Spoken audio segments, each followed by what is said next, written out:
এরে দোস্ত, দুনিয়ার সবাই অপরাধী খোঁজে শাস্তি দেওয়ার জন্য, পুলিশ অপরাধী খোঁজে শাস্তি দেওয়ার জন্য, এমনকি সন্তান অপরাধ করলেও মা বাবা খোঁজেন শাস্তি দেওয়ার জন্য। গফফার ওই মালিকের নাম যিনি অপরাধীরে খুঁজেন মাফ করার জন্য। প্রতি রাতে শেষ রাতে আইসা ডাকতে থাকেন, আলা মিন মুস্তাগফিরিন ফাগফির লাহ। এই কে কে গুনাহ করছস, আয় আয় আয় আয় আমার কাছে মাফ চা, আমি তোরে মাফ করে দেব। আমার মতো হতাশ বান্দা অনেক গুনাহ নিয়ে যদি জানতে চায়, ওগো আমার মালিক, আমার গুনাহ তো অনেক, আপনি মাফ করবেন কত? তো গফফারের পক্ষ থেকে জবাব আসে, বান্দারে তুই গুনাহ করছস যত। বলে মাফ করবেন কত? বলে গুনাহ করছস যত। আল্লাহু আকবার। এমন মালিক থাকতে গুনাহ নিয়ে ঘুমাইতে যাওয়ার মতো বোকামি আর কিচ্ছু নেই। ঠিক আছে না কথা? একটু চিন্তা করেন, দেখেন। আমি মাঝে মাঝে নিজে বলি, মিয়া তোমার কাছে তো তোমার কলবের চেয়ে জুতার দাম বেশি। কলবের চেয়ে জুতার দাম বেশি কেন? জুতা একটু ময়লা লাগলে ধোয়ার জন্য অস্থির হয়ে যায়, আর কলবের ময়লা লইয়া যুগ যুগ ধরে চলতেছি, ধোয়ার কোনো নাম বন্ধ নাই। হ্যাঁ, অথচ এটা ধোয়া ছিল আরো সহজ। জুতা ধুইতে কতগুলা পানি লাগে, কত কষ্ট করা লাগে। হ্যাঁ, অথচ কলবের ময়লা ধোয়ার জন্যে অনুশোচনার এক ফোঁটা পানি দরকার ছিল, যে আমি ভুল করছি, আল্লাহ আর করবো না, বাস যথেষ্ট ছিল কলব পরিষ্কার করার জন্য। আমি যদি কলবটা পরিষ্কার করি, আমার গুনার পাল্লা যদি পরিষ্কার করতে পারি দোস্ত, ওই লক্ষ কোটি আমল দরকার নাই। গুনামুক্ত যদি থাকতে পারি, একটা কালিমা লা ইলাহা ইল্লাল্লাহ দিয়াই তো আমার নেকির পাল্লা ভারী হয়ে যাবে। কারণ পাশে যদি কিছু না থাকে, ছটাক দিলেও তো এই পাশে ভারী, বলেন না? পাশে যদি পাশের পাল্লায় যদি কিছু না থাকে, একেবারে শূন্য আর একেবারে খালি, হইলে তো মাপার সিস্টেমই নেই, বিনা হিসাবে যান। একটু যদি থাকে কম, অল্প আমল নেকি দিয়াই আমি নেকির পাল্লাটা ভারী বানাইতে পারবো। আচ্ছা বলেন তো, দাড়ি পাল্লায় পাল্লা থাকে কয়টা? ধরেন আপনি আলু মাপবেন, আলু এক পাল্লায় পাথর রাখছেন, আরেক পাল্লায় আলু রাখেন নাই, মাপা যাবে? কেন যাবে না ওইটা আপনারা জানেন, কিন্তু আমি একটা কথা শিখাইয়া দিই, ওইটাই বলবেন বারবার। একদম বয়ানের শেষ পর্যন্ত আমি জিজ্ঞেস করব, জবাব এইটাই আসবে। কেন মাপা যাবে না? বলেন, পাল্লা একটা খালি। তিনটা কথা বলছি, পাল্লা একটা খালি, তিনটাই বলতে হবে না, এটা আবার এলোমেলো হয়ে যাবে, গোলমাল লেগে যাবে। আমি আবার জিজ্ঞেস করি, এক পাল্লায় পাথর রাখছেন, আরেক পাল্লায় আলু রাখেন নাই, মাপা যাবে? কেন যাবে না? হ্যাঁ, এই তিন কথা বলা লাগবে। এর উল্টাও তো হইতে পারে, এক পাল্লায় আলু রাখছেন, আরেক পাল্লায় পাথর রাখেন নাই, মাপা যাবে? কেন যাবে না? পাল্লা একটা। হাসরের মাঠে আল্লাহর আদালতে এমন কিছু মানুষ আসবে যাদের নেকির পাল্লায় নেকি তো আছে, কিন্তু গুনার পাল্লায় গুনাহ নাই একটাও, গুনার পাল্লা খালি। বলেন, তাদের আমল মাপা যাবে? কেন যাবে না? হ্যাঁ, বলেন না, ওইটাই তো কথা, বলেন না। এই মানুষগুলাকে আল্লাহ তাআলা বিনা হিসাবে জান্নাত দিয়ে দিবে। ভাই, বিনা হিসাব কেন? হিসাব কেন হবে না বলেন তো? হ্যাঁ, ওইটাই তো কথা, একটাই তো কথা। ডিউটি একটা দিলাম, শেষ পর্যন্ত খালি এটাই বলে যাবে, বাকিটি আমি জোড়া লাগাবো। বলেন, আমল মাপা যাবে না কেন? ঠিক আছে তো না? আচ্ছা, এর উল্টাও হইতে পারে আরেকটা, যাদের গুনার পাল্লায় গুনাহ আছে কিন্তু নেকির পাল্লায় নেকি নাই একটাও। বলেন তো, তাদের আমল মাপা যাবে? কেন যাবে না? তাদের ব্যাপারে আল্লাহ বলেছেন, ফালা নুকিমু লাহুম ইয়াউমাল কিয়ামাতি ওয়াজনা। আমি ওদের আমল মাপবো না, তারা বিনা হিসাবে জাহান্নামে চলে যাবে। হিসাব হবে না কেন? মাশাআল্লাহ, কয় গ্রুপ গেল? নেকির পাল্লায় বিনা হিসাবে জান্নাত, বিনা হিসাবে, আরেকটা হচ্ছে বিনা হিসাবে। আর আছে কয় গ্রুপ? ওই দুই গ্রুপের এক পাল্লায় নেকিও আছে, আরেক পাল্লায় গুনাহও আছে। কারো নেকির পাল্লাটা ভারী, কারো গুনার পাল্লাটা ভারী। এই দুই গ্রুপের ব্যাপারে আল্লাহর কি ফয়সালা? আল্লাহ নিজেই বলতেছেন সূরা আল কারিআর মধ্যে, فَأَمَّا مَنْ ثَقُلَتْ مَوَازِينُهُ فَهُوَ فِي عِيشَةٍ رَاضِيَةٍ যার নেকির পাল্লা ভারী আল্লাহ বলেন সে জান্নাতি। ওয়া আম্মা মান খাফফাত মাওয়াজিনু ফাউম্মুহু হাওিয়া, যার গুনার পাল্লা ভারী আল্লাহ বলেন সে জাহান্নামী। ভাই কয় গ্রুপ হয়েছে? ভাই কয় গ্রুপ? চলেন আবার গোড়ায় যায়। যাদের নেকির পাল্লায় নেকি আছে, গুনার পাল্লায় একটা গুনাহও নাই, তাদের ব্যাপারে আল্লাহর কি সিদ্ধান্ত বলেন না? এই মানুষগুলো কারা? আহলুস সুন্নাহ ওয়াল জামাতের আকীদা, উলামায়ে দেওবন্দের আকীদা, সমস্ত নবী মাসুম নিষ্পাপ, কোন নবী জিন্দেগিতে কোনো গুনাহ করেন না। বলেন আমার সাথে, সমস্ত নবী কি নিষ্পাপ? কেন গুনাহ করেন নাই এটা আরেক সাবজেক্ট, একটু শুনেন যেন এমনটা না হয় একটা বিষয় আসছে এই বিষয়ে আমি কিছুই জানি না, এমনটা না হয়। নবীরা কেন গুনাহ করেন নাই? কারণ সমস্ত নবীকে আল্লাহ তাআলা নিজেই গুনাহ থেকে বাঁচায় রাখছে। অনেক কারণ আছে, এটা একটা কারণ। আল্লাহ নিজেই বলেন গুনাহ থেকে বাঁচায় রাখছে। আবার প্রশ্ন আসবে, আল্লাহ খালি নবীদেরকে কেন বাঁচাইলেন? খালি প্রশ্ন তো আসতেই থাকবে, আপনার জবাবও আছে।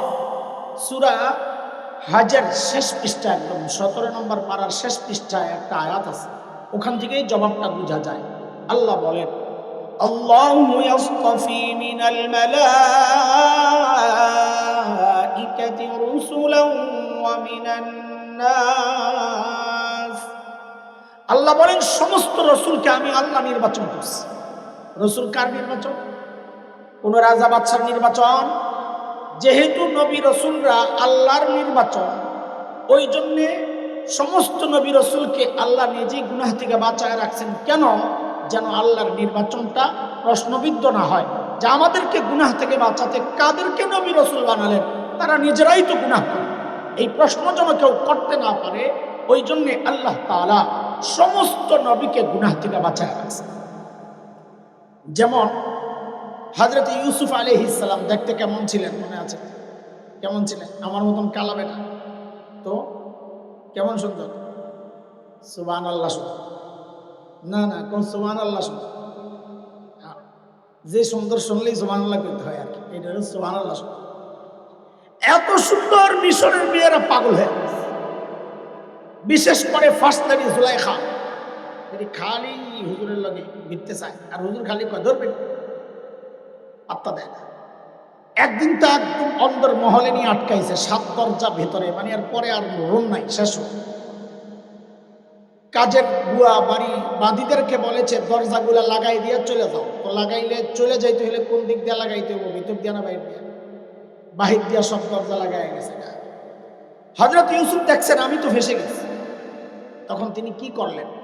সূরা ইউসুফে আসছে 23, 24, 25, 26, 27 এই আয়াতগুলো পড়বেন, পুরো গল্পটা আসছে। আল্লাহ বলেন, وراودته التي هو في بيتها عن نفسه وغلقت الأبواب وقالت هيت لك قال معاذ الله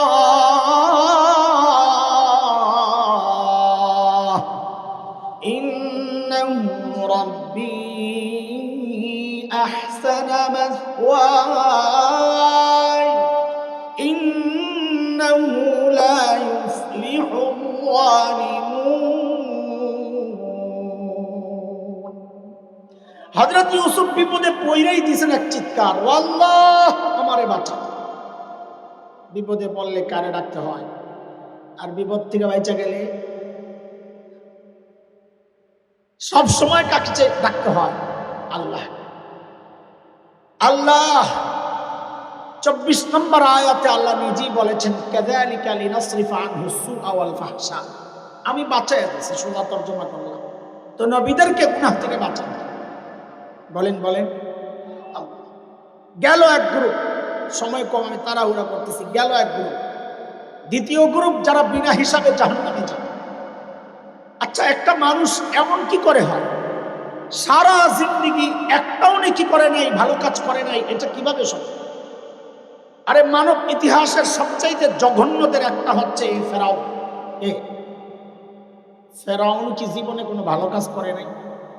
এই মারানোর কথা কও, কি করছে কও?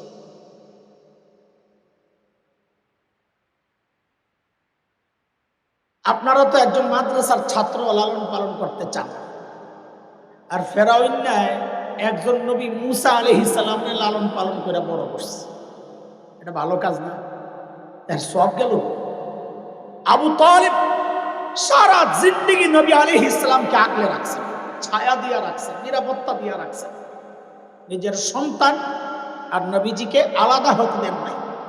হযরত আলী, হযরত জাফর, হযরত তারিক এদেরকে সাথে রাখছেন সবসময়। সেই আবু তালেবের সওয়াব গেল। দোস্ত, ঈমান ছাড়া কোনো ভালো কাজের হিসাব আল্লাহর কাছে নাই। বলেন, ঈমান ছাড়া কোনো ভালো কাজের হিসাব আল্লাহর কাছে? তাহলে আপনারা এবার জবাব দেন, গুনার পাল্লায় গুনাহ আছে, নেকির পাল্লায় একটাও নেকি নাই, তারা কারা? বেঈমান। হ্যাঁ বলেন, সবাই বলেন, তারা কারা? তারা কারা? বেঈমান। বেঈমান তো আমরা চিনি না, চিনেন না? বেঈমান চিনেন না? চিনেন? জোরে কন, জোরে কন, তাড়াতাড়ি কন, একটু ঝামেলা আছে, কন তাড়াতাড়ি কন। বেঈমান চিনেন? কারা? যার ইমান নাই। সহজে এক কথাই তো, বেঈমান ঈমান নাই একই তো কথা।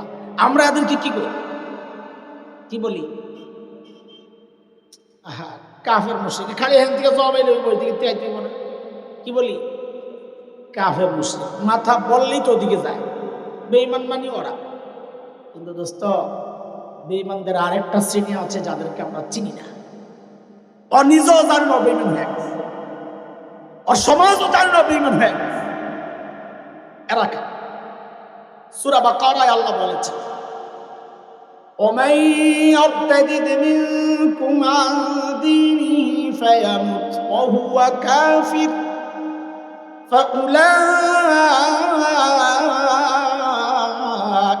حبطت أعمالهم في الدنيا والآخرة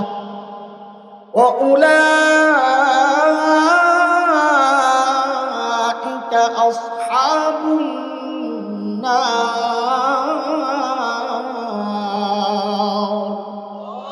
هم فيها خالدون।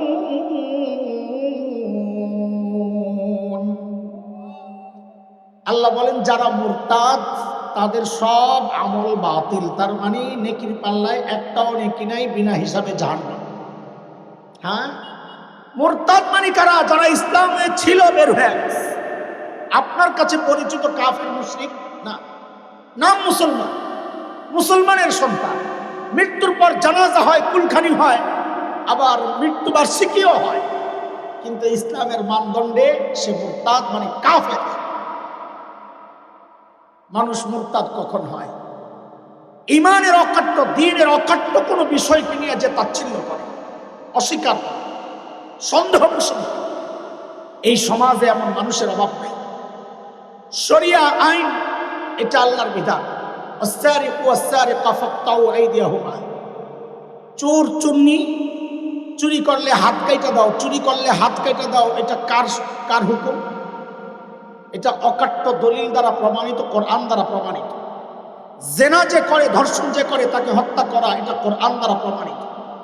জিহাদের একটা বিষয়, জিহাদ, এটা কোরআন দ্বারা প্রমাণিত একটা আমল।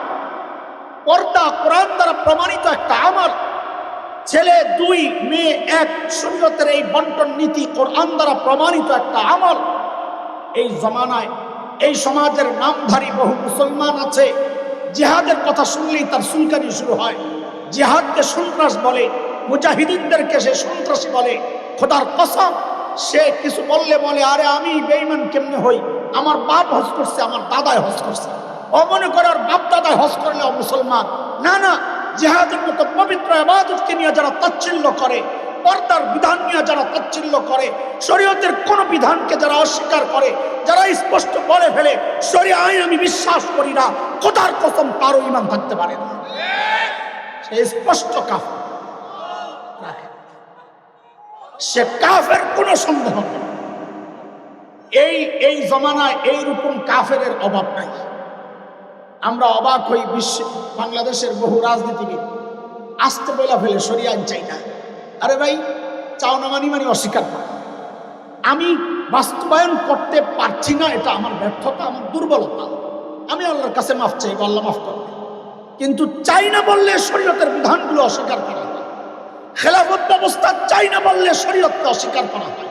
ইমানদাররা অস্বীকার করতে পারেন। কথা বলেন, কথা বলেন। আমার কথা বুঝতেছেন না আপনারা? না, সময় কম, আরো এটা লম্বা সময় বুঝাইতে পারলে। যাই হোক, যদি ধোকা দিয়ে থাকে আল্লাহর কাছে সুপর্দ, আর যদি বলতে ভুল করে আল্লাহ মাফ করে। ইচ্ছা করে যদি এই কৌশল অবলম্বন করে থাকে তাহলে আল্লাহর কাছে সুপর্দ, এটা ছাড়া যাবে না। আর এগুলোর জন্য আমাদের বেইজ্জতি হইতে হয়। এই যে কথা বলার সুযোগ পাইল না, সারা জীবন চলেছে যেন কেউ একটা টোপ করতে না পারে, এইভাবে চলার চেষ্টা করি। তারপরও হয়ে যায় রাস্তাঘাটের ব্যাপার, সেটা অন্য বিষয়। যাই হোক, বলেন হাসরের মাঠে মানুষের শ্রেণী কয়টা বলেছি? মুড়ি তো নষ্ট করে দেয়। কয়টা? বিনা হিসাবে জান্নাতে যাবে, বিনা হিসাবে জাহান্নামে যাবে। আর বাকি আছে কয়টা? আচ্ছা, উপরের দুইটা যদি বুঝে থাকেন, এখন একটা প্রশ্ন করব, সহি জবাবটা চাই। উপরেরটা বুঝলেই সহি জবাব আসবে, উপরে একটু অস্পষ্টতা থাকলে এটা জবাব সহি আসবে। বলেন তো, কারো নেকির পাল্লায় নেকি আছে গোটা বাংলাদেশটার যেই ওজন? বাংলাদেশের ওজন কত? আপনাদের এই সখীপুরের ওজন কত? কয় কিলো নিচের দিকে মাটি আছে কে জানে? পানি কতটুকু আছে? পাহাড় পর্বত, গাছ গাছালি, বিল্ডিং, মানুষের ভার, সব কিছু মিলাইয়া কতটুকু ওজন বাংলাদেশের? এটা আল্লাহ ছাড়া কেউ জানবে না। কত লক্ষ ট্রিলিয়ন টন এই বাংলাদেশে। আচ্ছা বলেন তো, এই ওজনের আমল যদি নেকির পাল্লায় রাখা হয়, পাল্লা ভারী না হালকা? জোরে কন, আরো জোরে। এই তো সমস্যা। এখন সামনের দিকে আগাইলে তো আস্তে করে দিয়ে মারবেন, কথা ঘুরে নেবে। নেকির পাল্লায় বাংলাদেশ সমান ওজনের নেকি দেখেই বললেন পাল্লা ভারী, কিন্তু দেখা গেল গুনার পাল্লায় ভারত সমান ওজনের গুনাহ। এখন কোন নেকির পাল্লা ভারী না? এই তো গেলেন ঘুরা জায়গা মতো।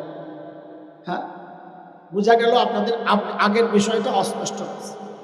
আমি যখন জিজ্ঞেস করেছি নেকির পাল্লা ভারী না হালকা, সাথে সাথে বলা দরকার ছিল ওস্তাদ পাশের পাল্লায় কি আছে, এটা না বলা পর্যন্ত ভারী না হালকা তো আমরা বলতে পারবো।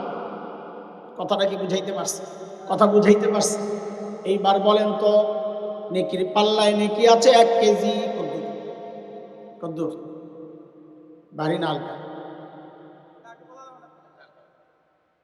এখনো ধোকা খায়া গেছে। নেকির পাল্লায় নেকি আছে 1 কেজি, পাল্লা ভারী না হালকা? পাশের পাল্লায় না দেওয়া পর্যন্ত বলা যাচ্ছে না, এতক্ষণে বুঝে আসে। গুনার পাল্লায় গুনা আছে 1/2 কেজি। খেয়াল করছে? বাংলাদেশ সমান নেকি দিয়েও পাল্লা ভারী করতে পারেন নাই, অথচ 1 কেজি নেকিতেই পাল্লা ভারী হয়ে গেছে। কি বোঝা গেল? নেকির পাল্লা ভারী না হালকা এটা নেকি দিয়ে নির্ধারিত হবে না, ওইটা নির্ধারিত হবে গুনার পাল্লা। কথাটা কি বুঝাইতে পারছে? একটু জটিল, বুঝলে সুন্দর। বলেন, নেকির পাল্লা নেকি দিয়া ভারী না হালকা এটা নির্ধারিত হয় না। আপনি হাজারো নেকি দিলেন, কিন্তু গুনার পাল্লায় যদি একটু গুনাহ বেশি থাকে তাহলে গুনার পাল্লা ভারী। তাইলে আল্লাহর ওয়াদা অনুযায়ী, সিস্টেম অনুযায়ী, ওয়াদা না সিস্টেম অনুযায়ী আমি জাহান্নামে যাব। তাইলে একটু বুঝে শুনে বলেন তো, আমাদের মূল ফোকাসটা কোথায় দেওয়া দরকার? নেকির পাল্লাতে না গুনার পাল্লাতে? হ্যাঁ, বেশি বেশি চিন্তা কোনটা করতে হবে? আরে ভাই ভাই তাড়াতাড়ি কর।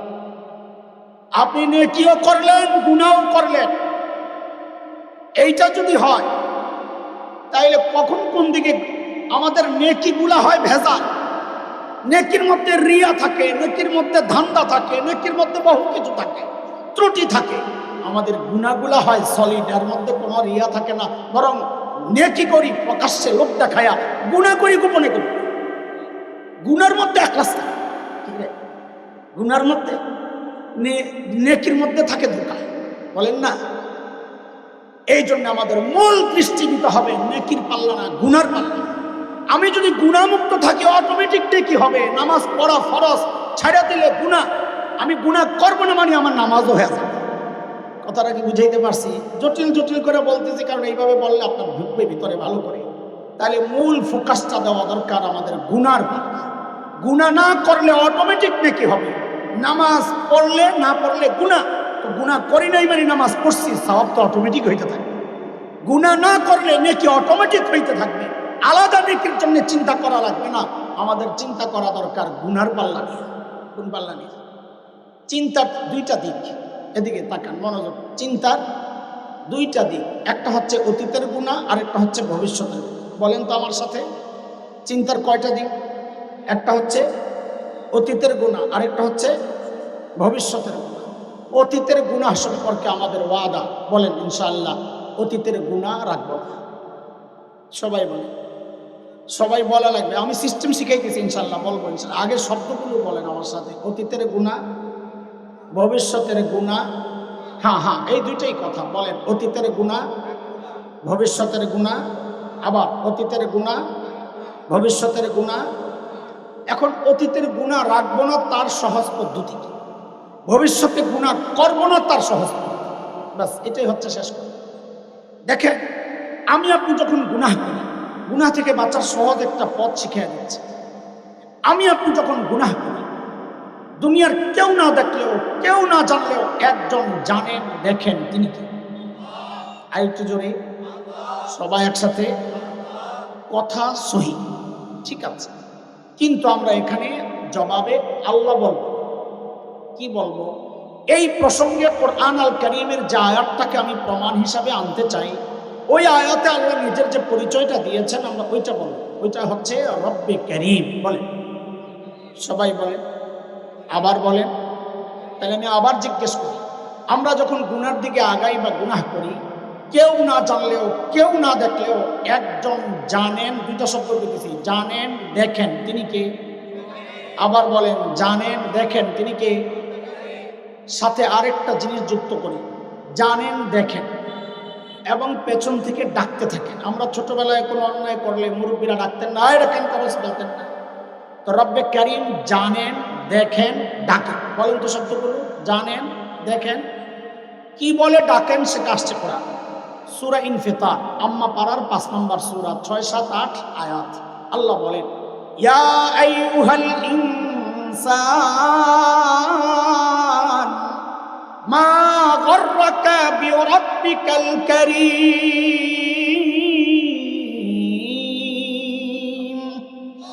ও মানুষ, কারীম রবের ব্যাপারে তোমারে কে ধোঁকায় ফেলে? কার কাছ থেকে কি পেয়ে তুমি তোমার কারীম রব ভুলে? দেখেন, কথাটা আমি বললাম, তর্জমা করলাম, আমাদের হৃদয় পর্যন্ত যায় ধাক্কা লাগে নাই। কেন জানেন? এই ডাক্তার ওজনটা আমরা বুঝতে পারি না। ডাকের ওজন কত হয়েছে, ওজনটা বুঝার জন্য দুইটা শব্দের একটু বিশ্লেষণ শুনুন। শব্দ দুইটা হইলো ওই যে বলেছি, কারীম আর রব। বলেন তো, কারীম আর রব্বে কারীম, আর কি দুই শব্দ, কারীম আর আরবিতে কারীম কাকে বলে আর রব কাকে বলে, এটা যদি বুঝি তো আমাদের ডাকের ওজনটা বুঝে আসবে। কারীম কাকে বলে? আরবিতে কারীম বলে ওই দাতাকে যিনি না চাইতে দেন। বলেন তো, এই চোখ চায়া পাইছি না, না চাই? কান, হাত পা, আমার শরীরের কোন অঙ্গটা চায়া পাইছি? বলেন। সব না চাইতে যিনি দিয়েছেন তাকে আরবিতে বলে কারীম। কি বলে? আচ্ছা, যখন দিছেন, আমার চোখের যে সাইজ ছিল এখনো কি ওই সাইজ না বড় হয়েছে? হাতটা ওই সাইজ না বড় হয়েছে? সমস্ত অঙ্গ প্রত্যঙ্গ দেওয়ার সময়ের সাইজ আর এখন এক না বড় হয়েছে? যিনি বড় করছেন, বাড়াইছেন, লালন পালন করছেন, সংরক্ষণ করেছেন, সব করেছেন যিনি, তাকে বলে রব, তাকে বলে। দুইটা মিলে কি হলো? রব্বে কারীম। দুইটা মিলে কি হলো? দিছেন, দিয়ে আবার পালছেন। এটা বুঝার জন্য একটা উদাহরণ বুঝেন, তাহলে আশা করি দিল পর্যন্ত পৌঁছবে কথা। আচ্ছা বলেন তো, দুনিয়ার মধ্যে নবীজি সাল্লাল্লাহু আলাইহি ওয়াসাল্লাম ছাড়া মানুষের মধ্যে আমাদের বাবা মা, আমাদের আপনজন, বিবি, স্বামী, সন্তান, এই মানুষের মধ্যে বেশি ভালোবাসেন?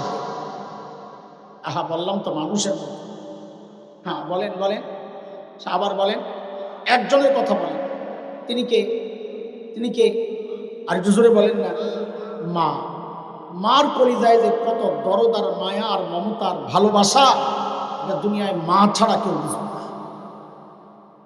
আহারে, বাচ্চাদেরকে বলি, আয় মা চেনো?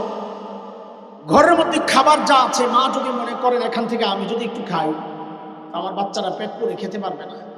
দুনিয়ায় একমাত্র মানুষ যে ওই সময় একটা অভিনয় করবেন, কি আম্মুর ক্ষুধা নাই, বমি বমি লাগতেছে, তোমরা খায়া নাও, অথচ দেখা যাবে ক্ষুধায় সারা রাত কষ্ট করছে। এই কাজটা আজীবন যিনি করে যান তার নাম হচ্ছে, তার নাম কি? আর ওর জন্যই তো ওলামারা মার বাবার কিছু মাসআলা আলাদা করছে। যেমন একটা মাসআলা তো এমন, কোন সন্তান যদি বাবা মার আগে মৃত্যুবরণ করে, তো মাসআলা হইল বাবা তো সন্তানের লাশের পেছনে পেছনে যেতে পারে, বাবা সন্তানের কবরেও নামতে পারে। কেন? বাবার কলিজায় মায়া দয়া নাই?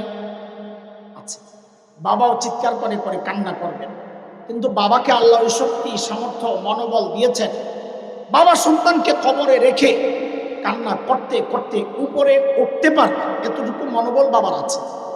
কিন্তু কোনো মায়ের জন্য সন্তানের লাশের পেছনে যাওয়া চলবে না, কোনো মায়ের জন্য সন্তানের কবরে নামা চলবে না। কেন? দুনিয়ায় এমন কোনো মা নাই যে সন্তানকে দাফন করার জন্য কবরে নেমে সন্তানকে শোয়া ওই মা আবার সুস্থ অবস্থায় উপরে উঠবেন, এমন কোনো মা চলে। সন্তানকে শোয়া নিজেও শুয়ে। এরে ভাই একটু বলেন তো বুঝে শুনে, এই যে মার কলিজায় এত দরদ, মায়ার, মমতার, ভালোবাসা, কারণটা কি? মা আমার দুই চোখের এক চোখ বানাইছেন সেই জন্য, মা আমার দুই হাতের এক হাত বানাইছেন সেই জন্য, বলেন বলেন, মা আমার দুই পায়ের এক পা বানাইছেন সেই জন্য। কেন?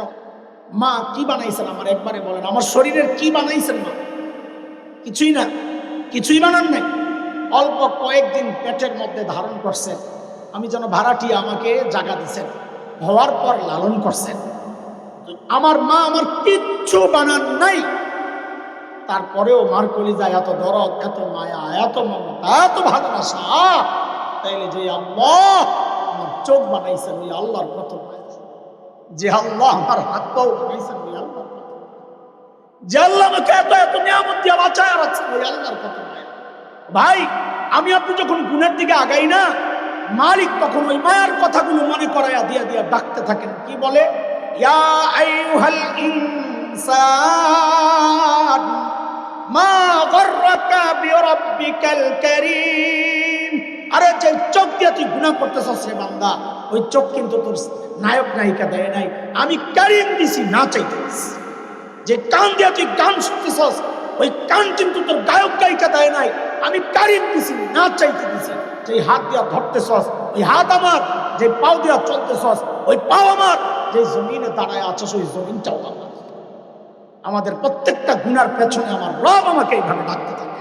আরে তুই কার কাছ থেকে কি পাই আমারে ভুলে গেলি?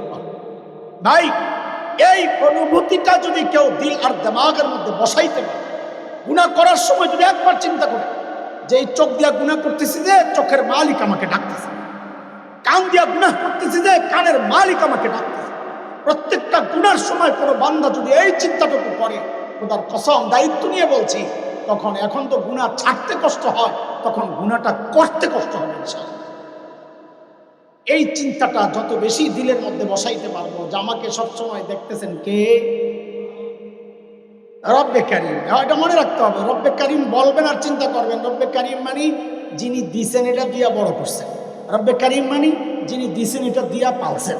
রব্বে কারিম মানে যিনি হাতটা দিছেন দিয়ে আবার পালছেন, এখনো পালতেছেন, যার সব ওইটা দিয়েই তার নাফরমানি করতেছে।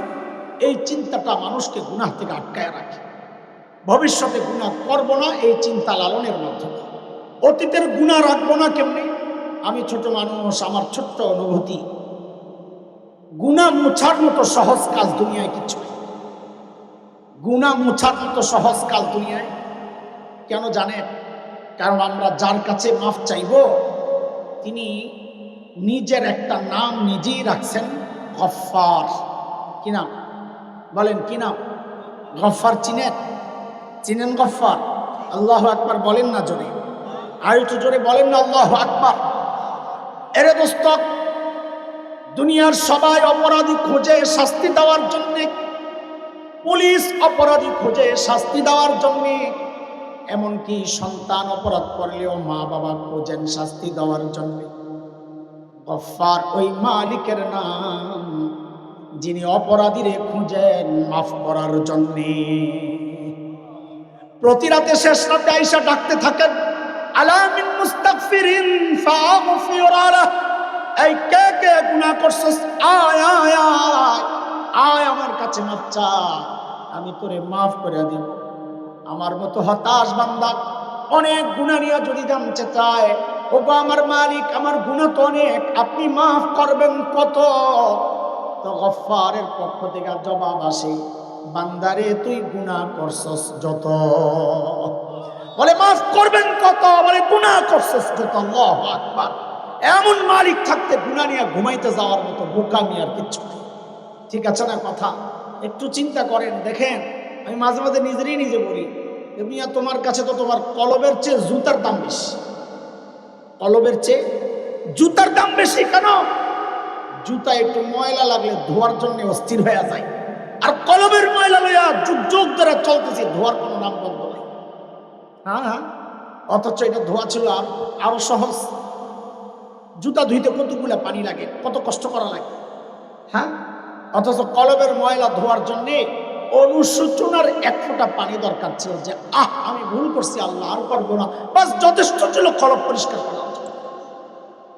আমি যদি কলবটা পরিষ্কার করি, আমার গুনার পাল্লা যদি পরিষ্কার করতে পারি দোস্ত, ওই লক্ষ কোটি আমল দরকার নাই। গুনামুক্ত যদি থাকতে পারি, একটা কালিমা লা ইলাহা ইল্লাল্লাহ দিয়াই তো আমার নেকির পাল্লা ভারী হয়ে যাবে। কারণ পাশে যদি কিছু না থাকে, ছটাক দিলেও তো এর পাশে ভারী, বলেন না? পাশে যদি পাশের পাল্লায় যদি কিছু না থাকে, একেবারে শূন্য, আর একেবারে খালি হইলে তো মাপার সিস্টেমই নেই, বিনা হিসাবে থাকে। একটু যদি থাকে কম, অল্প আমল নেকি দিয়াই আমি নেকির পাল্লাটা ভারী বানাইতে পারবো। এই জন্য আমাদের মূল টার্গেট থাকবে গুনাহ করবো না, ইনশাআল্লাহ। নেকিও ছাড়বো না। হ্যাঁ, গুনাহ না করলেই নেকি ছাড়া হবে না, এটা মাথায় রাখেন, এটা বুঝার জিনিস।